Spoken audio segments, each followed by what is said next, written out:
Hey, good morning, my crypto friends. First report of 2020, Saturday, January 4th, 2020. Excellent. And so, what's going on in the world of crypto today? We have some sort of inukshuk. How 2020 will become the year of the crypto stablecoin. Okay, how is it going to be the year of the crypto stablecoin? The past 2 years have opened the eyes of the world to cryptocurrencies. Showing particular interest has been central banks, with a number of them developing their own stablecoins, and more will be arriving this year. I think not all of them are going to stick, personally.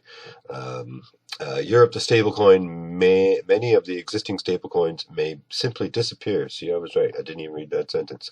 Under an avalanche of better alternatives. Yep, probably like good apps coming out, and then a better one comes along, and there you go. Or it just doesn't gain traction at all. So what's next? A footprint on the moon? 3 reasons why Bitcoin market could be worth 1 trillion this year. Oh, the market, not the coin itself. Don't get excited. Okay. Trading volume and all that stuff. Bitcoin price predictions are always a point of contention. They have ranged from mind-blowing 7-figure surges to more sedate extrapolations of current market conditions. One industry executive thinks that it's quite plausible for BTC to be 50K by the end of 2020, and here's why. So this is another prediction. I can't hold on to any predictions personally. I just can't do it. So what's what? Here's why. Nexo founder Antony Trentyev said that the company hired me to make predictions. Okay, that's not really what it says, but I'm not going down that rabbit hole. That's not what we do here. Very rarely. Okay, so a prediction of 50K by the end of 2020. We don't really need any more details than that. I've seen so many predictions. We're still waiting for John McAfee to eat his bollocks as promised. I don't know what he's going to do about that. So what's next? IMF, International Monetary Fund. Yes. Helping Philippines become important crypto market.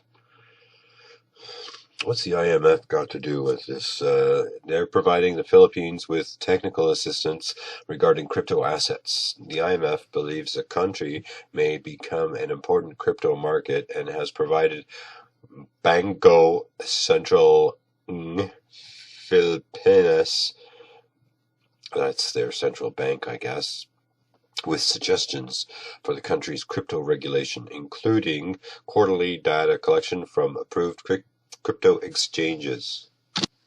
And okay, so IMF is going to help the Philippines with some things. I'm on the fence with the IMF. So let's see why crypto fund investors are quitting their positions. Get the white flag of surrender. I quit. Okay, I give up. After a lackluster 2019 with Bitcoin taking the spotlight and altcoins continuing to tank, the market for crypto funds seems to be dying down. The new year seems to start with the capitulation of fund-based investments. As investors start to shed their crypto-based positions, fund managers pressured for performance indicators in the early days are now running with their tail between their legs. I don't know. Okay, it'll all come out in the wash, okay? Let's see what happens in a few years. Forget all these predictions. Just ride the wave up and down with trading. You can make 1 or 2% a day, or more, or less even, but you can make percentages a day on your money, more than the banks, if you know how. We can show you that. Let's see, Ethereum block times reduced by 25%. because there was a hard fork the other day. According to recent statistics, after their Mir Glacier hard fork a couple days ago, Ethereum block times dropped by 25%, going from 17 seconds to 12.69 seconds. The Ethereum blockchain has seen a lot of activity in the past month. After 2 hard forks and numerous difficulties, the project is once again making headlines. Because they're trying to migrate, I think, from proof of stake to proof of work to proof of stake. It's a different way of doing things. I don't know. I don't know all the answers. I don't know all the technical stuff. Not quite yet. It's very deep. Blockchain things are kind of like the outside of it, trading crypto and knowing how to make some percentage gains daily. That's good. Okay, so what's next? Bitcoin for charity. BTC donations are on for Australian bushfires. Yeah. Any crypto donations would be good for these guys. You can convert them all to whatever you want. A Bitcoin donation address has been opened to supply aid for the Australian bushfires raging this dry season.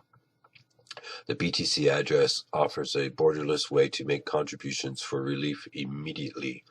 Bitcoin address reveals ongoing donation activity. The Australia hashtag Australia burning. It spread to the crypto community with the Bitcoin donation address being open for contributions. Yeah, they need a lot of help over there. So what we got here? Grassroots Bitcoin Cash House movement expands to Ghana. All right. With one Bitcoin Cash House now established in Venezuela, is that like a crypto bank? They call it a cash house, Bitcoin Cash House. Now established in Venezuela, the grassroots movement is independently spreading to other locations. Read Cash user Kush has announced that the new BCH house Ghana has secured and paid for its location and will launch sometime this month. The independent movement to establish informational centers for those interested in peer-to-peer electronic fund exchanges. I'm obviously making up the end there, but sort of makes sense. So Bitcoin Cash, BCH, it's different. It's a hard fork from Bitcoin of sorts. And Bitcoin Cash is maybe $180, $200 mark around there per coin. But they probably need something like that if they're anything like Venezuela, where the fiat economy has been destroyed by the greedy governments. So people are running to cryptocurrency to protect their money. It's a good thing too. So what's next? A Scottish novelist, Andrew O'Hagan, asked to testify in Kleiman versus Wright lawsuit. Well, what does this Mr. Scottish guy know about that? The high-profile billion-dollar Bitcoin lawsuit Kleiman versus Wright has continued into the new year. The Kleiman estate's legal team filed for a protective order to prevent the prevent the deposition of Wright's ex-wife on January 13, 2020. The deposition. I don't understand the legalese of all this. Additionally, the plaintiffs and defendants have scheduled a slew of fact and expert witness depositions for the next trial. This thing's going to go on forever. I really don't know much about this case. I think Kleiman and Wright were once partners, and Wright says he's the inventor of Bitcoin, and I don't know. It's a convoluted story, to say the least. I don't want to concentrate too much on that. HSBC closes 2 branches following new protests in Hong Kong. Right. Well, free Hong Kong, that's what I say. HSBC had two of its Hong Kong branches closed on January 2nd, the first working day of the new year, following attacks by protesters during the latest anti-government demonstrations on New Year's Day. The banking giant also closed 7 indoor ATM clusters and announced Friday it will suspend overnight services at 19 other ATM locations. I think a lot of people have made bank runs, emptying out all their cash and putting the banks in precarious positions. So Hong Kong has its issues, but what I say to that is free Hong Kong. It was fine until 1999 when the Queen gave it back, and then it all turned to shite, didn't it? The government got a little bit out of control. So what's next? Proof of keys days return on Bitcoin's 11th birthday. Interesting. Last year's inaugural Proof of Keys Day didn't see massive amounts of Bitcoin withdrawn, judging by on-chain data, but it did serve to educate the community, a community. Which one, do you ask? Trace Mayer's call to arms also put exchanges on notice, with some disabling withdrawals, citing unscheduled maintenance. Here's what the crypto community has to say about today's event. They said, blah, blah, blah, blah, blah, blah, blah, wah, wah, wah. It's okay. Nothing crazy is going to happen because of some anniversarial celebratory thing. And I think it's just a bunch of poof. So that's it. I mean, for the first cryptocurrency news report of the year, it's not too bad. I mean, there's a crazy prediction. There's always a crazy prediction. And that's really all there is to that. So, thank you for listening. I'll talk to you again next Saturday. And happy trading, my crypto friends. And do something here. Sign up and hit the like button or the join button. And you can stay up to date on how you can get some free crypto, because that happens sometimes. You never know. If you're in the know, you can get some free crypto. Yeah, that kind of rhymes. I might just hang on to that little tag there. If you're in the know, you get some free crypto.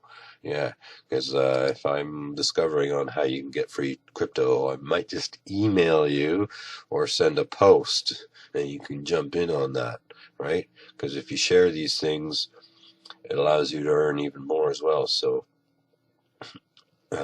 get hooked up. And with that, I will talk to you again next Saturday. See ya.